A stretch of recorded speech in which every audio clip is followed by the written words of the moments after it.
The George Washington University, at the intersection of policy, practice, and research, connecting all that Washington has to offer with an intellectual environment that drives progress, transforming vision into action, offering learning experiences that are rigorous, real-time, and real-world. In a city shaping the future, George Washington is a place where faculty and students don't just study the world, they work to change it.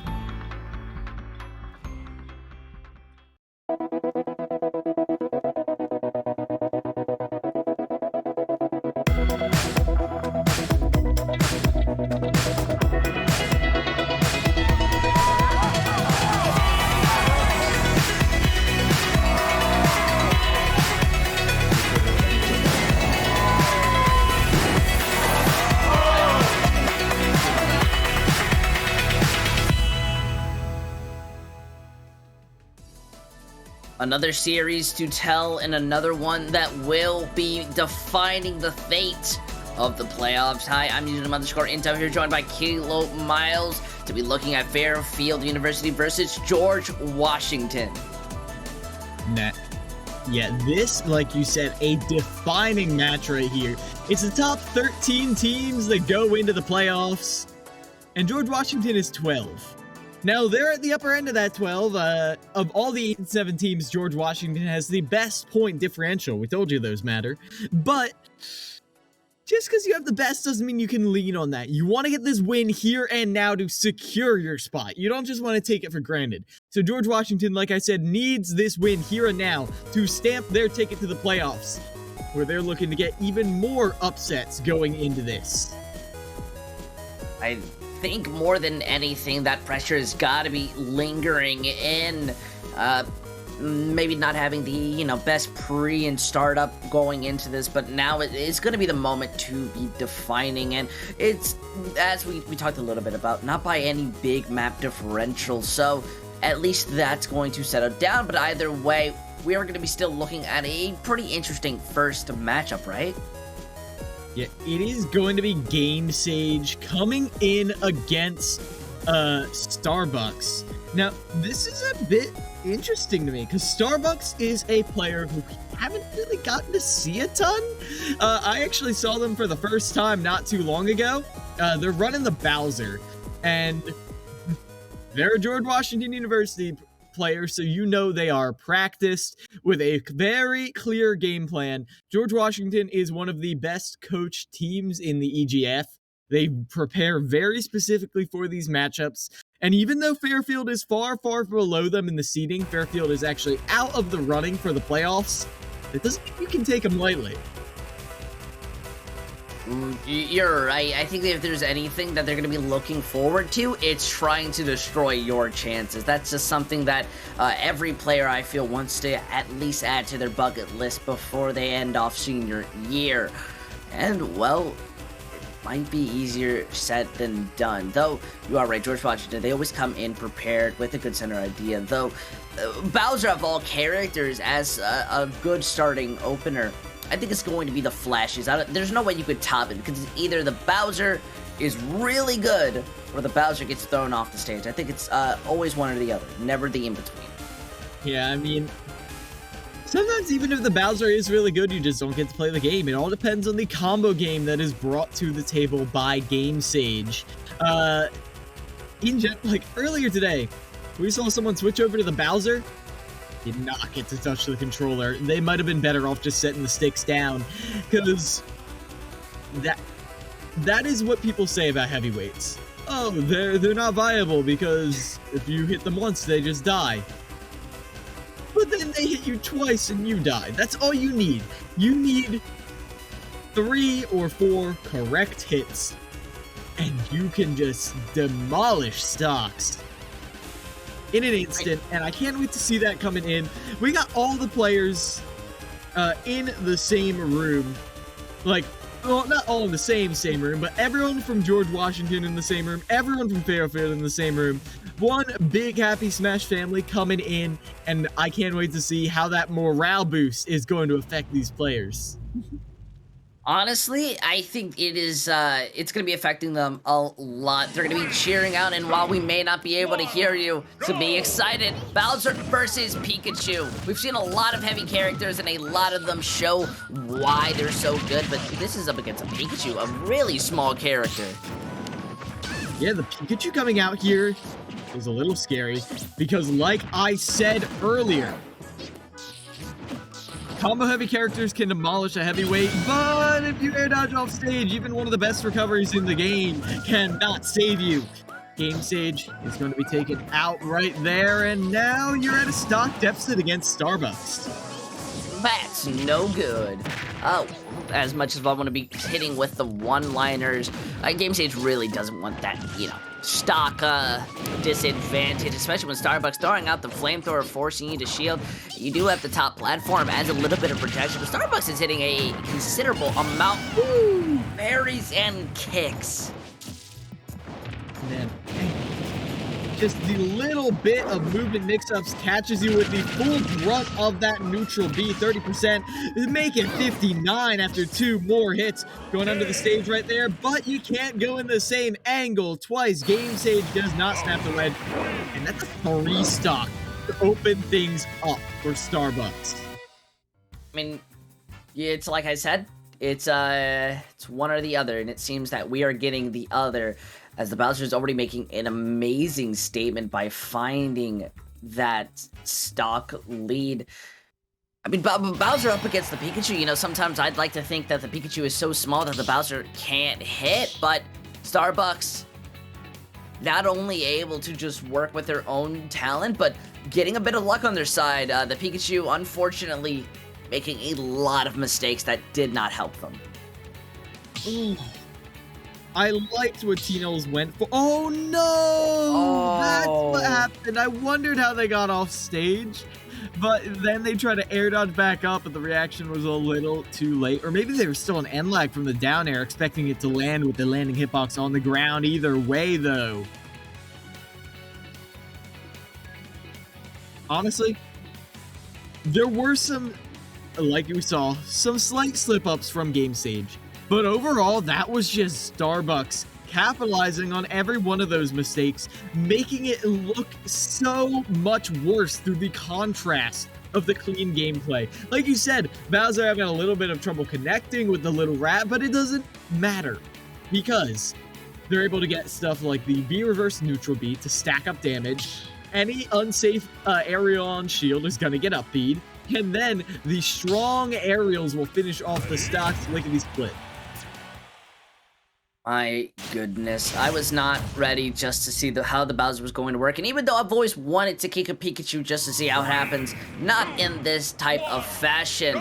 It seems that the Zero Suit Samus is going to be walking out, maybe the trainer themselves just a little bit more geared up. It's a different way to see how this is going to go, but Starbucks doesn't really look like they're worried. Yeah, not at all. Even with the initial lead going the way of Game Sage, you got to keep in mind this could just be even with one hit. As they go for that side B, it's going to be punished by that last hit of the forward air. The landing nair, though, does not confirm into the back air like Starbucks is hoping for. Now, though, the Game Sage trying to get off the ledge. Woo! Thrown off to the side like a paper plane, not going to be able to make it back. Starbucks is happily stomping around and then immediately is able to look for some damage. The poor soul's not going to be able to do anything when it comes up against the grab, but finally making some pace. What are you doing against this Bowser? Is it slowing it down? Is it keeping it up? I don't know.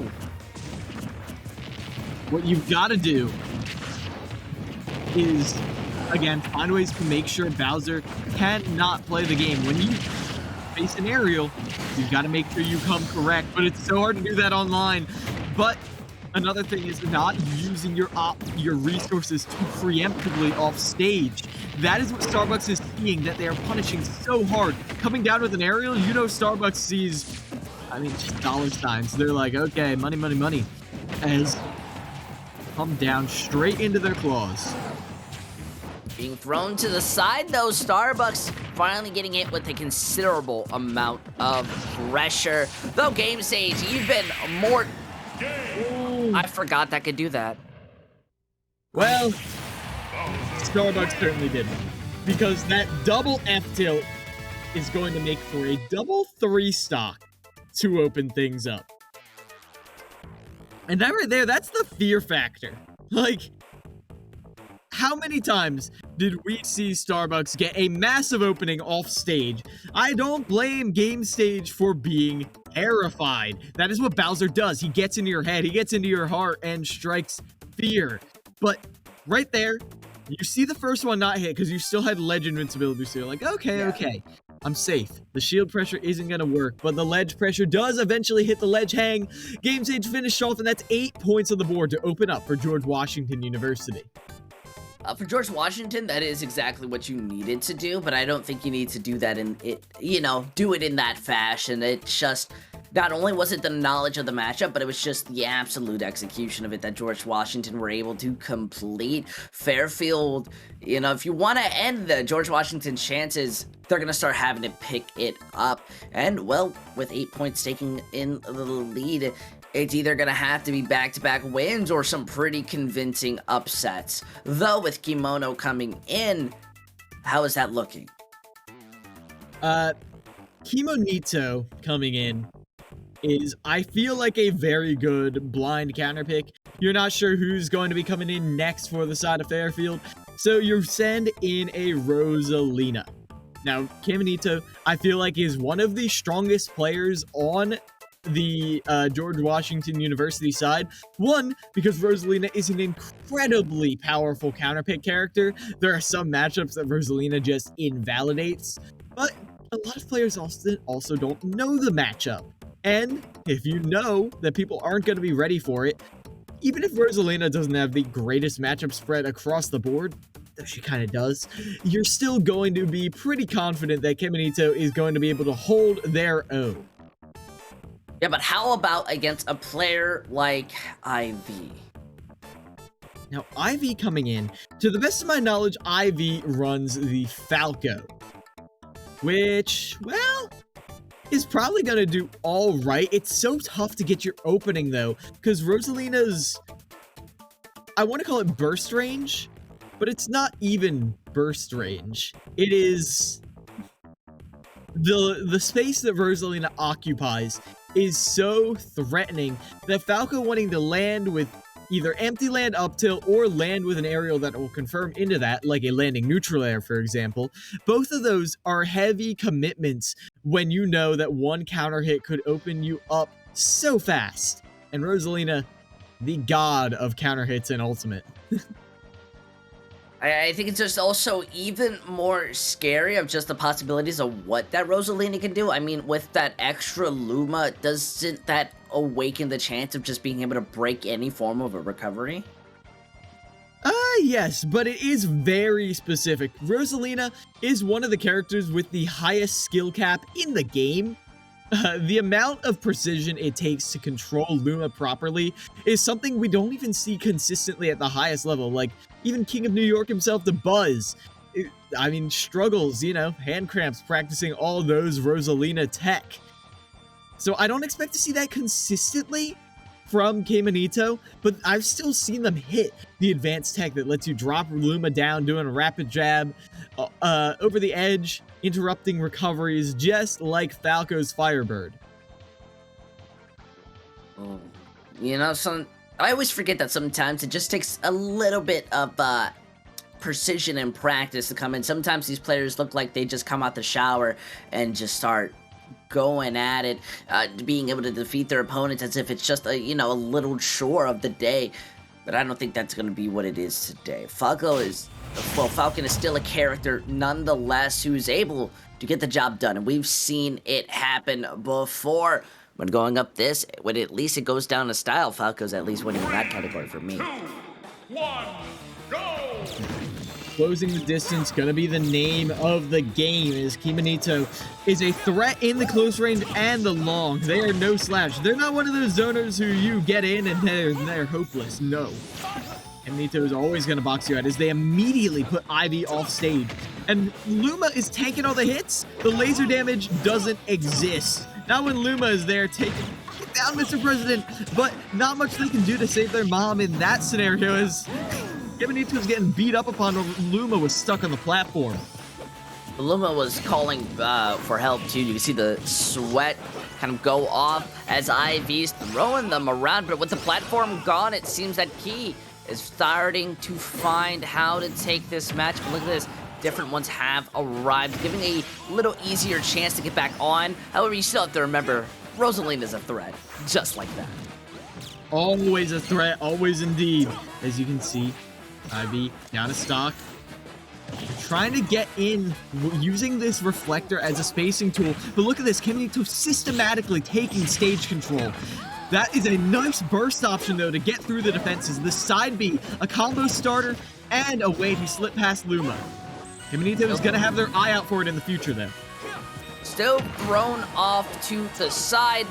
Seems that Ivy is now getting control back on that recovery, always allowing you to get back. Look at this, a little green Luma. The poor Soul is the one that's getting attacked, but look at that. The space that they take up is more than enough to find. Even if these platforms return, they're being tossed up in the air. Yeah, the juggle comes out. You can see. I mean, that center platform in the middle of town and city is Rosalina's headquarters. She sends out her henchman, the Luma, to do her dirty work, but when she can, she loves to control that center platform right there. That time, though, it is going to be Ivy holding center stage. No Luma to aid in the recovery, but beautiful delay using your floatiness to throw out an aerial and then recover, stacking on more damage onto Ivy. That's just how it's gonna work. It's a really beautiful plan, and that's when we're looking at these players having that practice and especially knowing how their character works. Though look at that. Trying to cancel it out, try to hit that 2 frames. Not gonna be landing as cleanly, but your Luma's still alive, meaning your plan's not fully away there, but woo. Ooh, that was an unfortunate deflect. That time, though, the down smash will catch them. Ivy down to their last stock. The downward angled forward tilt to put Kiminito in the corner. Can he finish him off? The up smash is going to find its mark. Now, Kiminito 2 stocks left. Still a pretty dominant lead. Ivy, this is doable with the combo potential Falco has. Can you do anything here? The corner is struggling to get in, but that side B, a beautiful extension right now, 37%. Can they push their advantage even farther? The landing hitbox does just that. They go all the way off of the spike, but can't quite get it. Look at that though, Ivy managed to get the Luma, so it's a little bit of time of safety.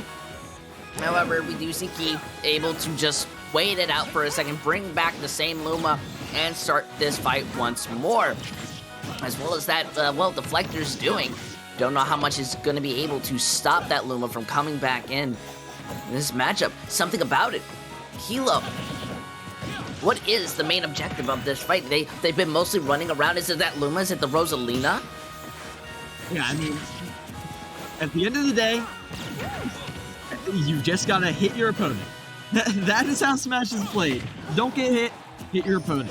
However, it gets so much more difficult when half your hits can be tanked by the Luma. When you land on shield, you get stuck in even more lag because your move is hitting 2 targets. Kiminito is playing this spacing game perfectly. Ivy has found creative ways through the defenses, but they have to get so creative every time to pierce the shield. Kiminito has obliterates the Luma for the time being, an opportunity right there, a dash attack. Kiminito goes on the offensive once Luma goes down. Yeah, unfortunately though, Ivy still not able to get anything big! As a little bit of a showcasing manages to land and, well, secure the 2-stop. Yeah, nice stuff there at the end. Rosalina was such a powerful edge guarding tool that's pretty much completely safe. Was that a 2-frame? No, you just interrupted that recovery before they even got there. Well, frame by frame, let's see. Bum, bum, bum, bum. It was the Luma. The Luma. That's why it sent out right there. Whew. Hi, Luma. Well, I told you go after that Luma first. It was the question I asked. It's just the threat and possibilities, but I guess no matter what, the Luma will always be there. Yeah, that is the thing, though. I liked what Ivy was doing. Ivy was trying to either kill the Luma and then go in, but Kiminito would throw off the pacing by just getting super aggressive when Luma wasn't even there. Additionally, the way IV was finding openings with that side B, for example, I love to see it, but every single opening that IV gets can be a huge overcommitment if Kiminito has the proper defenses open, up and running. Oh, the Luma took it all, but the last kick, it roundhoused and finished off that Rosa. That's just a funny little moment right there. And now, that was not unwinnable. Like, that game one, Starbucks was kind of running away with that. However, Kiminito did look human. Kiminito did bleed there. If IV is able to find what was that kryptonite, they could make this upset happen. They could put some more points on the board for Fairfield University. But for Kiminito, is not going to make it easy for them. Any switch up? No. They can do their mains right here, as you should. Going back to just what we know, but I agree. Well, last match, we got to sit there and talk about how important or how vital it can be just to use that first round and realize how your matchup's going to go. Maybe that's what IV is looking for, but already they're being put on the edge. Ooh, I like that high Firebird right there. The multi-hit cleaving through what he did, baiting IV in with the wave dash back. Beautiful stuff right there.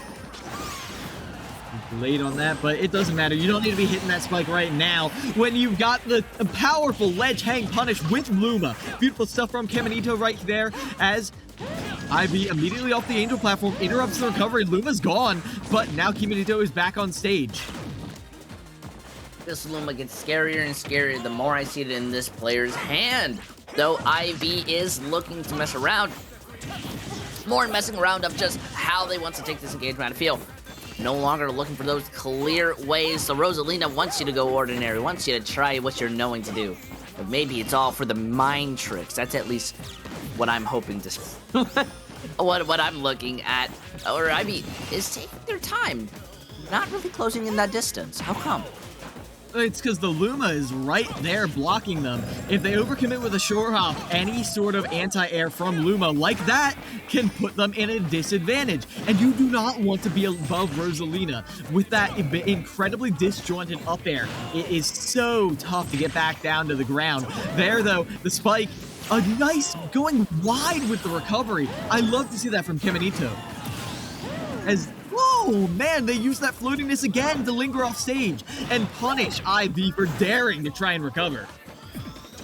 Doesn't have to end like this, Rosalina. The Luma doesn't need to be fought for violence. Maybe you could go make a garden.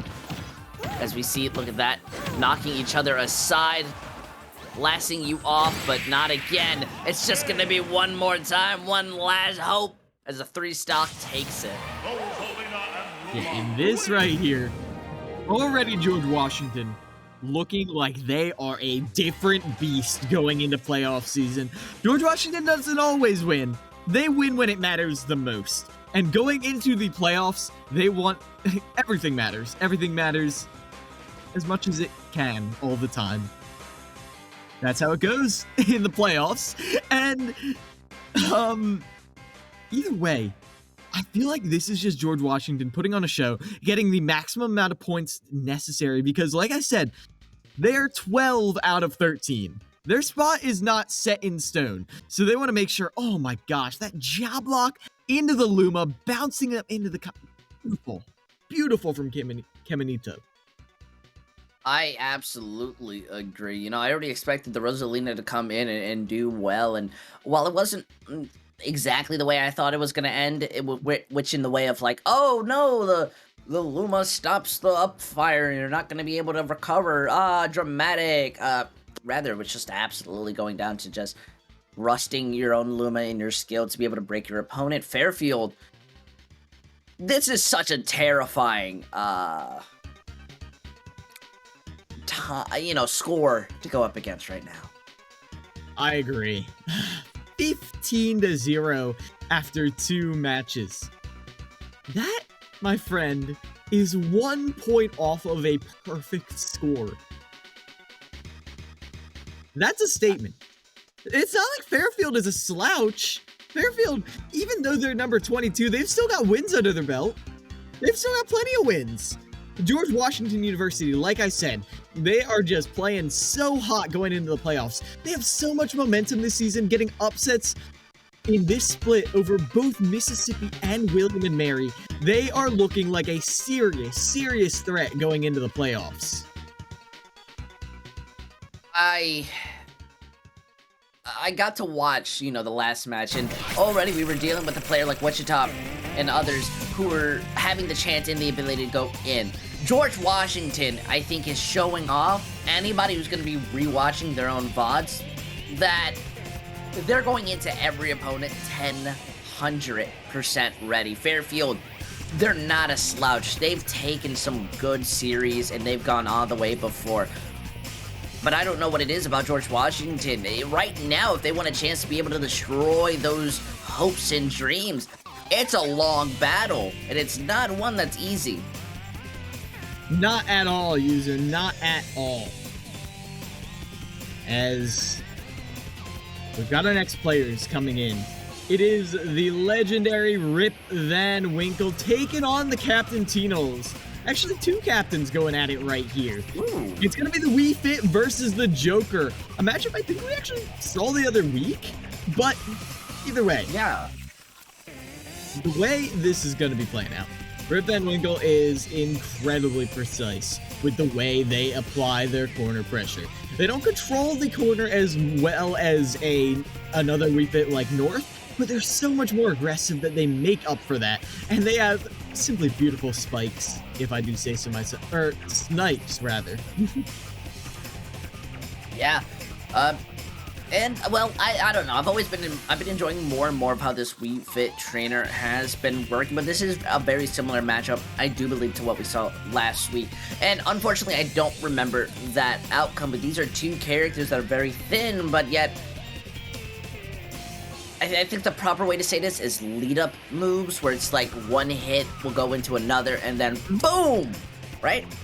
That's exactly right. Both these characters have so many different confirms, whether it be fair one, drag down, up smash, F smash, the classic for Joker, or nair into up air for Wii Fit.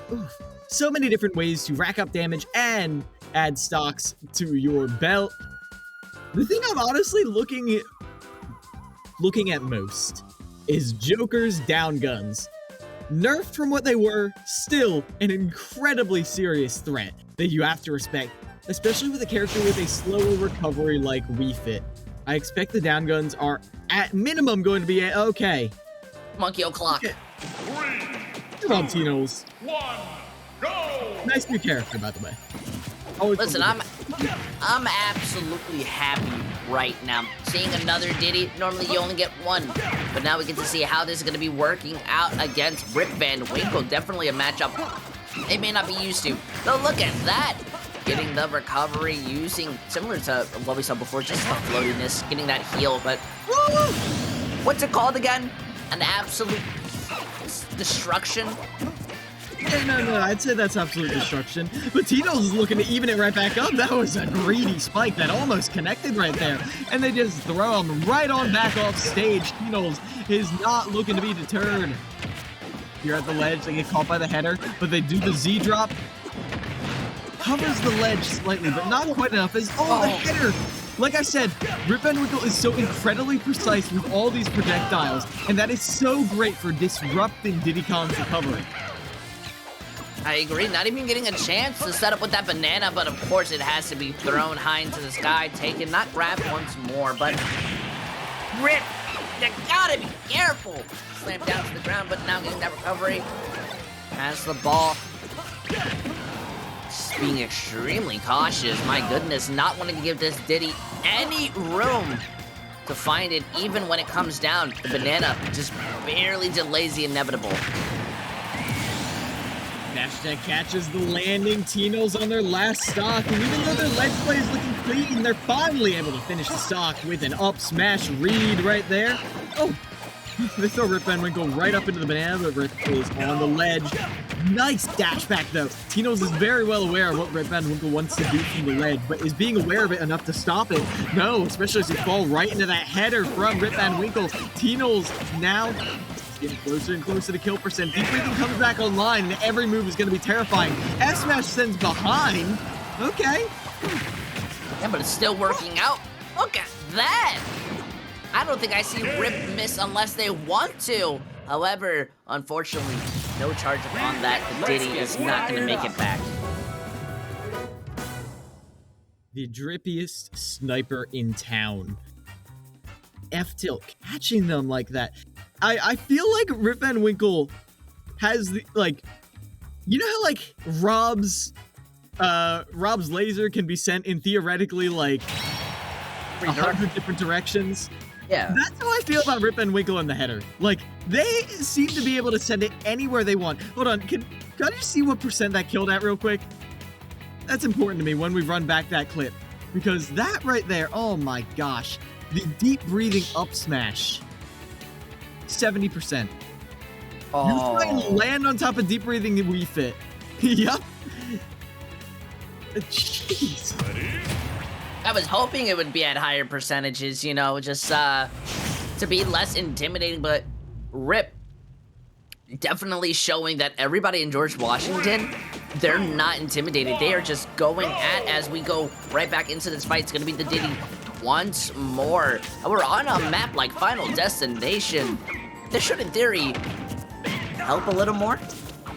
Yeah, Diddy Kong is so great at controlling the ground game, and the ground game is pretty much the only thing that matters in the neutral for the time being. However, we're off into movement mix-ups. Oh, nice job redirecting the barrels after you get hit out of them. Knowing that Rip Van Winkle loves to do that, the S-Smash will finish you off there, but Tino's already showing some amazing innovations in the matchup. Already being knocked around. So though, it's not going to be too bad. As much as you've lost your first stock, the percentages are still relatively even. So you're just looking for that room to heal, getting it up. You need to be careful though, as the Diddy is stopping you from getting back onto the stage. But if that smash attack comes out, it could be bad. Ooh, both players standing still, using their defensive options. Deep breathing now online again, though the header still catches Tino's. Tino's didn't even know they were going to be there yet. Rip Van Winkle has, like... Are we sure Mither has foresight? I think it's all gone to Rip Van Winkle. Well, I can't really disagree. We're not going to be able to punish when your opponent gets back on. We see the ball manage to...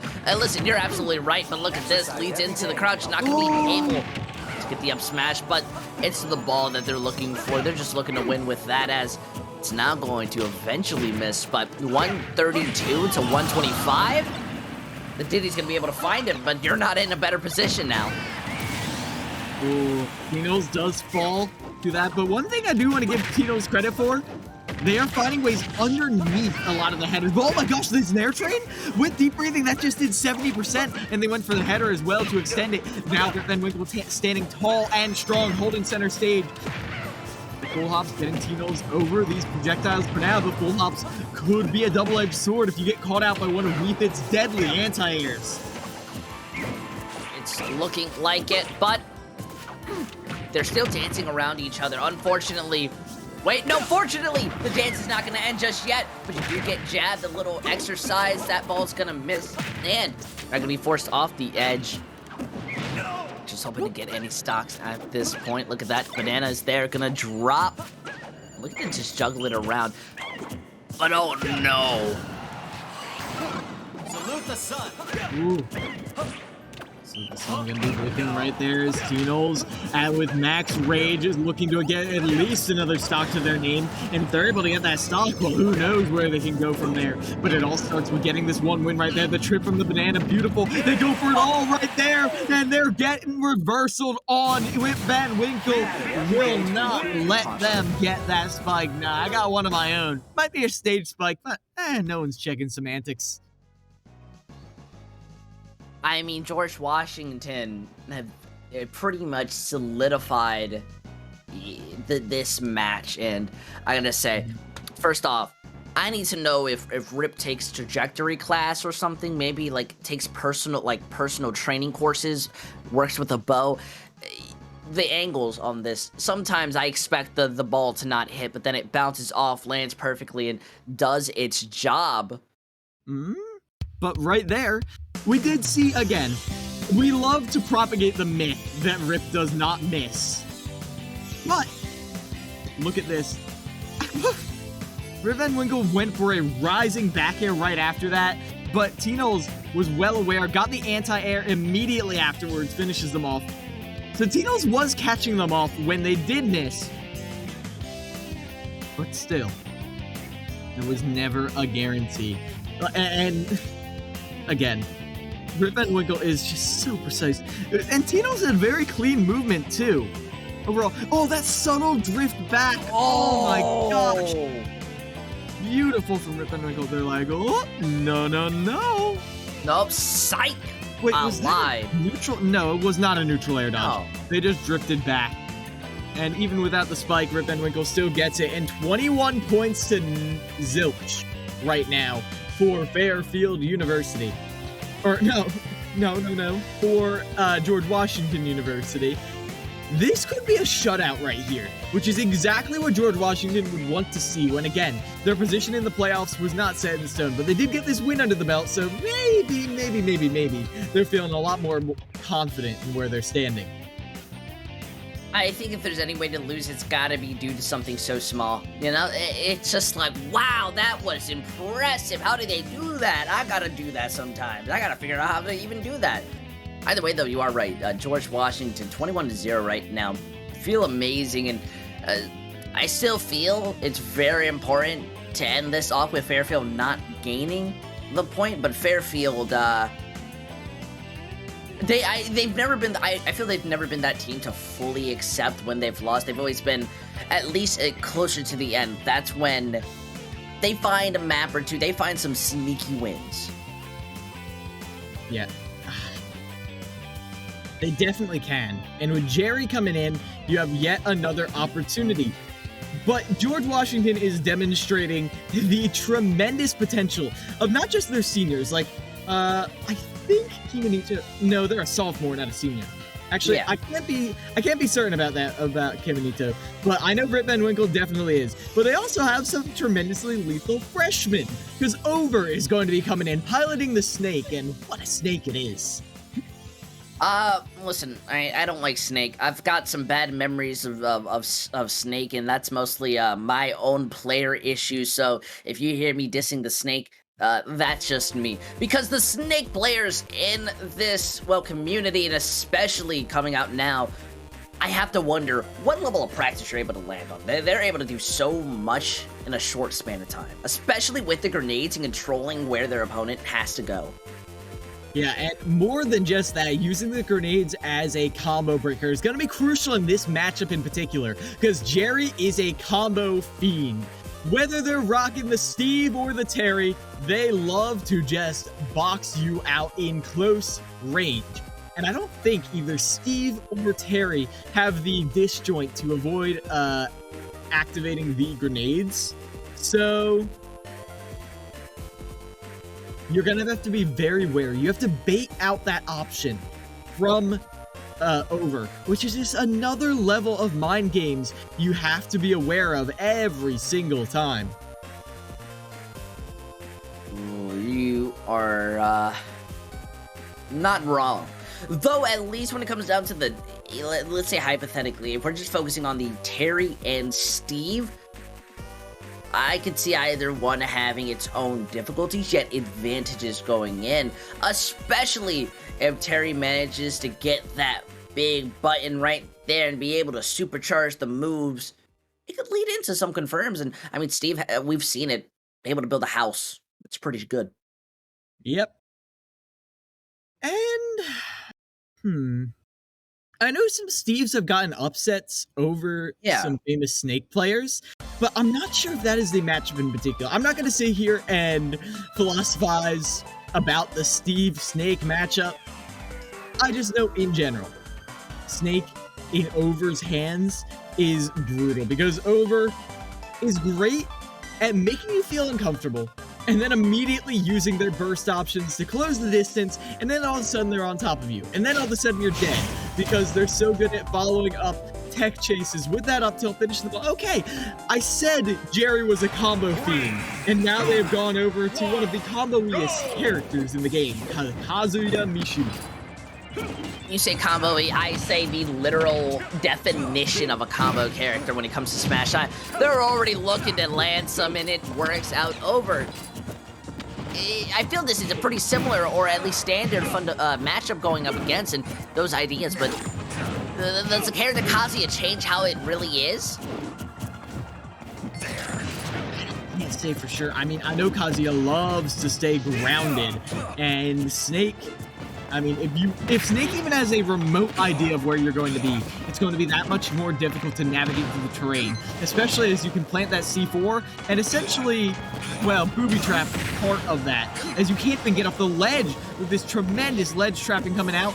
Good drift though from Jerry as they get that rage drive through all the pressure. Over goes down and Jerry takes the lead. That was absolutely satisfying to see, and now look at this, Jerry managing to get some combos in, is still looking back. Poor Over is not getting any type of direction that they're looking to go. Seems every time they want to, their opponent's right behind them or right beside them, either way. In that 30 seconds of a scuffle, Over is now back in kill percentage. As Over is carefully, but they get grabbed by the rage drive again! Finished off! Well, we're looking at a perspective 3-stock. No shutout for you, unless Over plays the game of their life, which is so hard to do on Snake. First thing you gotta do is find this initial kill. Tries to pop him up with the grenade into the up smash. It's not gonna connect, but Over is finally the C4 controlling the ground is gonna eliminate Jerry's first stop. Sometimes you just can't see it's a little too small. Either way, Jerry is going to be feeling fine. Look at that beautiful kick. But not matching up when it comes to the grenades, and sometimes even I get confused about the timing of how they're going to work. Over, not really looking to just continuously deflect it. All right, you learn something new every day out of a character you may not always see. Oh yeah, Kazuya, strongest reflect in the game right there. So you do not want to get hit by one of the grenades he needs back at your face. But right now, Snake's showing why he's so relevant. The meta right now is sometimes just ledge trapping people to death. But speaking of to death, will that rage trap kill? No. But one more solid hit from Kazuya, one more confirmed could be your doom. Over controlling the corner, trying to bait Jerry into their trap. The landing back air will still not find the kill. Nikito finally will. One opportunity for Over to keep this shutout alive. Liking how much Over is making Jerry have to work for even a point. I mean, they're running in, even though Jerry, look at that, Mind's looking to play that pressure eventually. You think you're safe, you get kicked in the face, boom, let's see that cutscene. It's not going to be happening, Jerry. There's a shield in between you, and look at those mines being thrown out, breaking you down, but this may be it, because Over is stuck in a corner. Grab. The kill. Oh! They're just gone! Obliterated. See ya, my friend, as wins. Kazuya Mishima. No shortage of ways to end your stock. I mean, just the alley-oop to finish them off right there. Just whoop, whoop, dead. I wasn't ready for that. I didn't see the spark. No spark spawned, so in my eyes, Snake gets back. Over has so one more chance, just nope. Launched into the oblivion. But Over started to figure out how they wanted to fight that near the end, and, well, going into the second one, I wouldn't be surprised if we end up being forced into a third. Yeah, I wouldn't be surprised at all. The fact that Over was reminded of their game plan and brought it on strong is good. But Fairfield has got to feel nice because after having an almost perfect game played against them to start out, the fact that they're even able to scratch the rising star that is George Washington University is a feat in and of itself. As Jerry is showing why they are known as the combo fiend of Fairfield. See what else they bring to the table. Okay! So we're going over to Hero. Okay. Well, I won't lie to you. I like the Hero. I like the questions that you have to continue to ask yourself going up against this opponent. It's the RNG that's my favorite. And this Kazuya is already looking for it, having to second guess. Is that going to hit me? Is that not? Should I just shield? Should I not? The snooze does miss, though. But Over is at a good percentage, while Jerry is not looking so clean. And, oh! Alright, what do you got here, my friend, that can lead into a kill? Fully charged down smash, tries to combo it again, but a smart air dodge by Over, but it doesn't matter. Who hits by Kazuya is 73%. I know one was a fully charged smash attack, but still. Jabbing at the ledge, you're dead! You're dead! Over! Yeah, I'm sorry, Over. It's Over's still going! Oh my gosh, Jerry is not letting up! Finally, the up B out of shield keeps Over alive. Oh my gosh, Kazuya. Having that room to get back on, though, they're eventually catch your opponent a little bit lacking. Your MP is not looking too good. You use a lot of it solely when Jerry was off the stage, and, well, they're being low. It's a very heavy resource management, but I feel Jerry is going to work better when it's gone. Starting up that fireball, but now that shield's getting low, and after what happened on that first stock, you can't help but keep an eye on it. But obliterated, gone. Roll the dice, you come up, double sixes right there, as Over takes the lead with that early elimination. I apologize, I was looking at your MP way too hard, and I think Jerry was as well, not able to expect what was gonna happen. Now no longer in that advantage, but look at that beautiful cutscene. We're always gonna be seeing more, most in the game right now. As Over keeps their distance, playing very close to the center. Unfortunately, Kazuya gonna kill you no matter where you go. Oh, and now, even though you got Kaboom, you got a lucky roll. Is it enough to save you from Kazuya? Ooh, tech chase on the platform just a little bit. Combos you right through all that. Anything more that can Jerry bring to the table? Playing some very nice footsies under this platform, but is it enough? Bounce now online, so Jerry is forced to close the distance, and the more you wait, the more powerful they become. What's the EGF? Can you get anything else? What they're looking for. I mean, oh! I felt that as Over not able to land that slash. Does have the oomph, so their attack's gonna be having a little bit more. Unfortunately, he caught a little bit off guard. Oh, both these players sitting in shield. You don't want to be the one to overcommit and die. It is Over who gets the initial opening, though. Rage drive on. Hero, low MP. His Rage drive has taken so many stocks as you trip him up, knock him up in the air, and finish him with the up B. Amazing potential demonstrated by Jerry right here. Untouchable combo game. I can't wait to see a replay of those first few stocks, but oh my god, they had the Rage drive. None of this was necessary. No, this was just Jerry in celebration of their own skill. Hey, you remember when Over did 0 to 105? Jerry?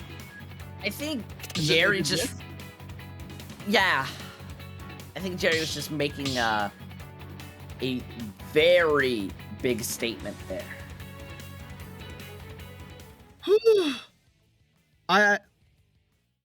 Like, that wasn't pin perfect execution all the time, but it is online, which is something you've got to factor in to just how powerful Jerry's combo game must be offline. Like, it must be so oppressive right here. Jerry getting a win on the board for Fairfield University in the latter half of this series. And even though George Washington has already won this entire series handedly, it's very good to see.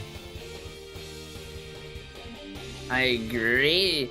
Though a little too late to kind of help, at least when it goes down to the score-wise, Jerry still did absolutely phenomenal. And, well, I think that's going to be a player that we really want to remember on Fairfield in the future, later back, whenever you truly want to do it. We are easing in, though, my good friend. Kind of the lower end. Fairfield have still made it at least a little more difficult for George Washington for the chance of that playoffs. Yeah, George Washington still with a rather dominant lead, and they have plenty of people they could send in to clean up, but they also have so much roster depth that there are so many people on this roster that I don't even have on, but it's gonna be Cranberry coming in. One of my personal favorites, rocking the Roy. Cranberry is one of the seniors who is looking to get a celebratory victory going into the playoffs. They started off clean and they just kept getting more polished. Their Roy is a work of art, flowing like water through all of the fiery moves into kill confirms at ridiculously low percents at ledge. I am gonna be having nightmares of Kazuya. I promise you that, but now we gotta bring out the suits. We've gotta bring, you know, the wine glasses. We're gonna be having possibly a gentleman's PS2 with Cranberry walking in. Cranberry against... Oh, that's them actually saying Nani is coming in. I got tricked. I got befuddled. Oh, me too. Me too. But that is going... That's embarrassing. That's embarrassing. But Sephiroth is going to be Nani's character of choice, and these are two characters who can blow each other up. Sephiroth, honestly, when I think of Sephiroth, I don't just think of range, I think of throw combos and throw confirms and throw mix-ups. Sephiroth doesn't have, like, all completely true throw combos. What they do have is 3 different combo throws that can mix up your DI, and if you get caught DIing the wrong way, then it becomes true. Then they can just kill you outright at, again, ridiculously low percents with that sweet spot in the middle of the sword, as opposed to Roy's hilt. And well, I've seen too many things of Roy. I feel Roy is always going to be one of those characters that I go in with some expectations, and I'm not too thrown out of the edge. But what are we possibly looking at here? I mean, both of these players, at least, have a good, strong standing. Could we maybe go to that third round that we hinted at from before that came extremely close to landing? It's possible. It's possible. However, Cranberry most likely is looking to avenge their friend's death. I mean, like I said, we do have the luxury of knowing the year levels of all the different players. So you took out Over, you took out one of their freshman players. Now Big Papa Bear is coming in. Now Cranberry is coming in, one of the seniors in the graduating class, looking to avenge their fallen comrade. That's gonna count for something. That definitely does. I do not think it's going to be easy for them, though. Fairfield does not want to go down without a fight, especially after Jerry just reinvigorated their fury. We'll see how this final and 5th match plays out. Okay, it's the Sora. Never mind. 1, go! Nani? You don't need to worry about it too much. Nani, though managing to debate us when it comes to thinking, is gonna have to go up against Cranberry, and Cranberry scares me a lot. I didn't want to talk about it at all, because Cranberry, I mean, already, look at that, is leading when it comes to percentage, but the Sora is getting some nice stabs in. Still getting a little warmed up, whipping a couple of those key confirms, but you're gonna do fine off the ledge. That's the issue with both Sephiroth and Sora, though. Very, very light. One sweet spot move at ledge here will probably just kill. Misses the Jair just a little bit. Jab back there, such a tremendous confirm for Cranberry. Never in my life would I have thought this would be the intense sword match that I'd be expecting. It does seem Cranberry is able to take off Nanny's stock and now lead themselves into a beautiful opening. Though we're not seeing Nani really look to use their own thunder magic at all. Cranberry really is... Are they having an easier time because of it? Yeah, I think so. I mean, the fact that Nani wants to get all up close and personal, I think is a good thing. If they lean too heavily on the spells, then I think Cranberry would punish them. But the fact that they're not using them at all is also something I feel like Nani could definitely get a little bit more of an edge on. Maybe gonna use the Thundaga to get off of ledge right here? No. Instead, it is just Cranberry going for their simple, consistent damage and dropping down with the forward air to finish off Nani's stop. Thrown to the side. Nani's been having a lot of difficulty, I think, keeping up with Cranberry in the mind games. Cranberry, look at that. Cranberry just jumps out in front of you. You're scared, so you just jump down. You're trying to play around, but a little jab to the side, throwing it, running into you. Luckily, though, does seem Nani is going to be able to take Cranberry down a notch and buff out your chest and take it home. Very, very nice thus far from Cranberry. Ooh. Goes down airs, not going to be punished quite yet. Goes for the Nair trains, but Cranberry DIs right on out of there. No, none of that, my friend.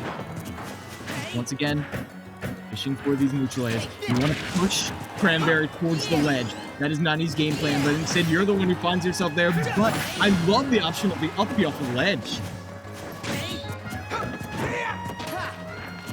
We're gonna see as looking to use that counter for their opponent, managed to land, but Cranberry's very patient when it comes to this end game. Though we do see Cranberry's now steaming, is gonna be knocked to the side. That thunder, oh no, that could have been bad if we didn't see the counter try to go out. Fortunately though, the uppy is gonna be landing all them to the side. Goes for the jab again. You know what Cranberry wants, but it doesn't matter. It's so safe that it doesn't hurt to fish for it a little bit. Yeah, go for your third jab in a row. Convert it into the back air. Beautiful stuff by Cranberry. It's so safe, and you can't do anything to stop them. You don't walk away when the Roy comes to say, I don't know. We all get one. We all get one.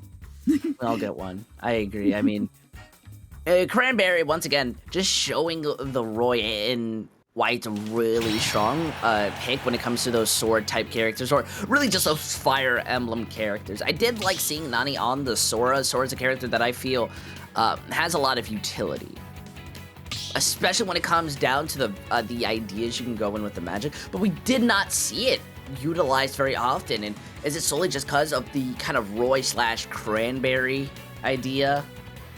Yeah, I feel like it's the fact that Cranberry is such a rushdown player.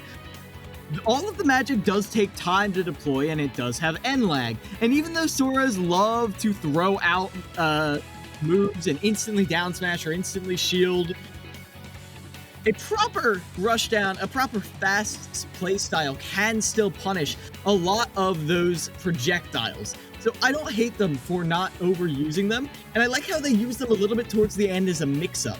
Like, I appreciate when players do that. They save their biggest mix-ups for towards the end.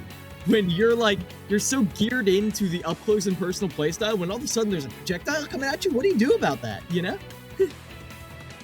Well, I think you just look to hope your opponent misses. That's all I'm praying for, at least if I was stuck inside that situation.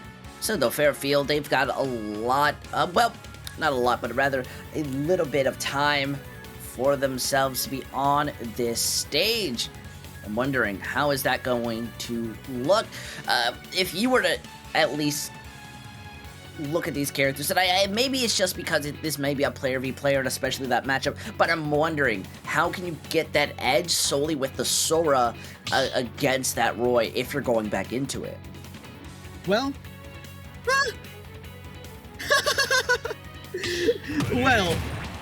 well, we've avoided Hollow Bastion, but at what cost? At what cost, user? We're going on to Oh, Lilac. oh no. I actually love Worse. Lilac. I love I don't. Lilac.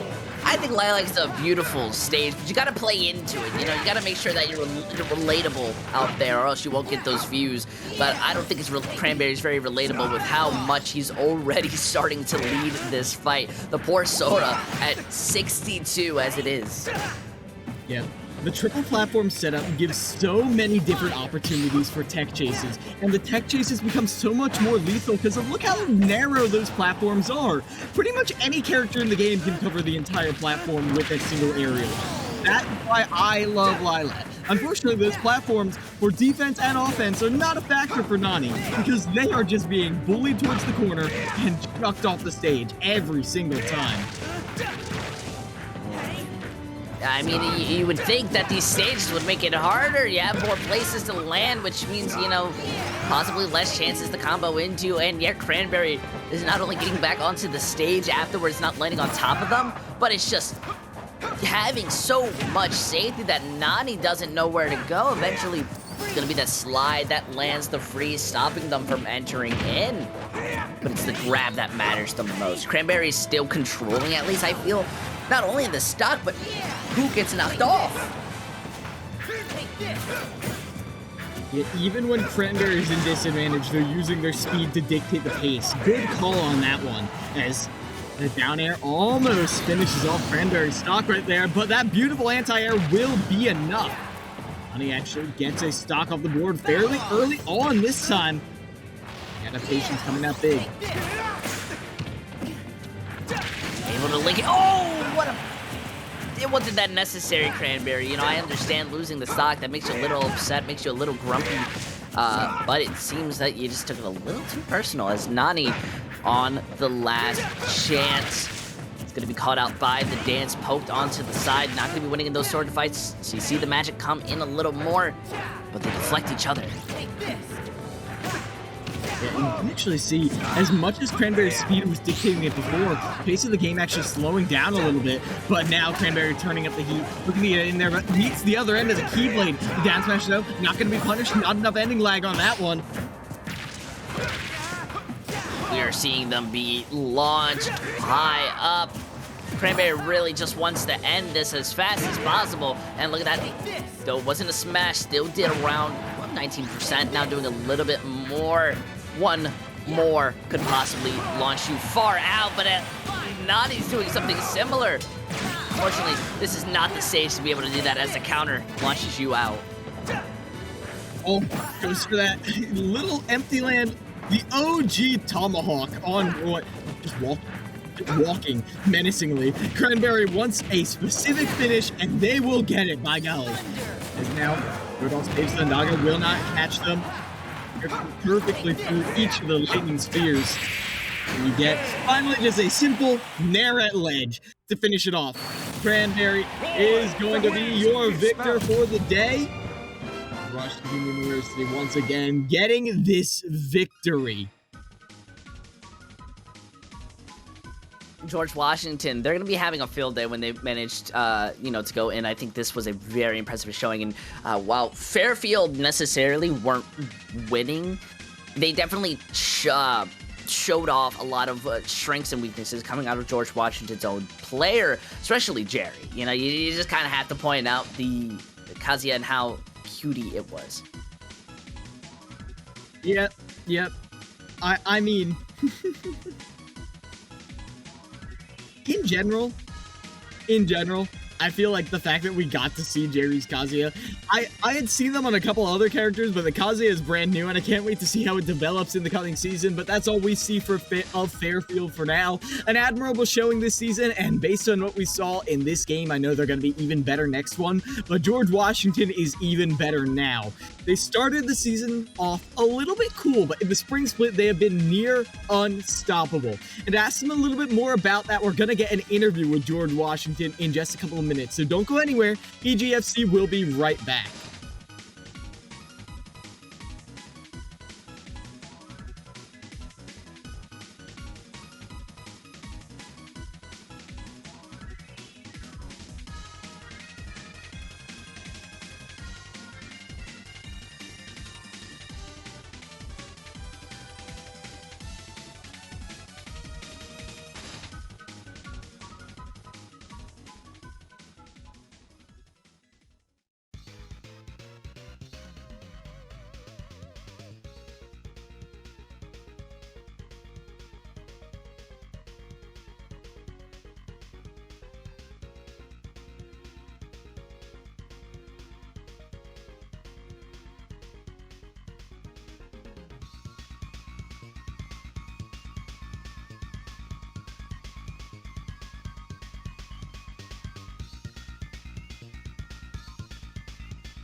Welcome back, everybody, to the EGFC. We're here with the entirety of George Washington University. How you doing, y'all?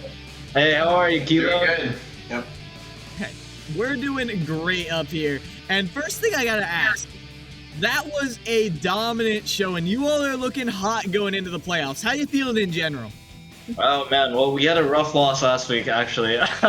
We dropped a tough game, so we came in a little upset. We came in with a little more vengeance today. We had to end off the season on a win. We really don't want to go into the playoffs on like on a super sour mood, so it felt really good to get that. I'm actually from Fairfield, so feels good to get one back on my home team, I guess. So yeah, we're feeling good. Honestly, very love to hear it, and you guys absolutely look strong, so with the possibility of walking into that playoffs with a very big win off of your back, would there be a team that you guys definitively, like, you want to go after them? Well, in our conference, I mean, we've already played so many of them. We haven't been able to get SJU, but I believe we're slated to play them first. So I mean, we'll get a chance to run it back at them, and we're pretty excited about that. We have to come in with a bit of an adjusted game plan this time around, but I have a feeling that we can do it. And I definitely got faith. You all have made some crazy upsets between William and Mary, between Mississippi. But overall, I just want to ask, now that the season has come to a close, in the regular season, what upset, what game in general are you the most proud of? I mean, those two for sure, I think. But I mean, a bit of a. There's a right answer, Mississippi. Yeah. I think it's Mississippi. Yeah, it was a fun one. But there was one, Connecticut. We almost lose those a lot. Oh. No, yeah, we lose those games a lot. Yeah. That was the Gannon. Oh, that was scary. But no, yeah, Connecticut was low-key, definitely more of a threat than we expected. And they came down to the last game with them, so yeah, a lot of respect to them. That was a good win for us as well. Yeah, I do not blame you at all. UConn is scary for no reason now. Like, UConn is terrifying. I agree. But either way. Now, like you said, moving into the playoffs, you've got St. John's, but how do you feel like you're going to be prepping for this? Because I know you used to be all about the coaching, but EDM has been saying it's been all about the player focus. So how are you all going to be preparing? Well, for a while it has been, because EDM, as you guys know, he's been busy. He's been getting married. Good for him. But we've been taking the reins lately. We've been doing a lot of the studying, a lot of the stuff on our own. We actually met up last night, did all of our research on Fairfield, decided who we wanted into who, but obviously that didn't turn out to matter too much today. But no, but we definitely had a better idea of what their team was like, who they usually rely on in tough situations, and how we were gonna mitigate that. Yeah, of course. And, well, I guess just to wrap things up, is there anyone you want to shout out now that the season is over as your, most improved player? Like, who do you think has the, biggest chip off their block after all this? That's Pimanito has improved a lot. Yeah, I think he's improved a lot. Steve's improved a lot. Over has improved a lot. Both of them have made huge strides since they've gotten here, and personally, as a senior, they make me feel really confident in the future of the program as well. So yeah, shout outs to these guys right here. Yeah. Also, very Starbucks, whole 3-stock. He'll be here next year too. Yeah. Don't forget him. I know our EDM gives him a hard time on every interview. Literally every single one, he's talking crap about it. It doesn't matter. Yeah, no, Nathan, our EDM will be in China and he'll call in to criticize Starbucks over here. But no, in all seriousness, that's why he's getting better. Yeah. Well, that's good to hear. That's good to hear. And I'm glad to hear you're all in good spirits going into the playoffs, and I wish you all luck. But for now, George Washington, thank you all so much for your time. Thank you. Thank you. Been a great season. Bye, guys. See you around, and we're going to see you, but sooner than you would expect, because EGF is not done. We've got one more game left tonight. So don't go anywhere. EGFC will be back at 11 with one final game.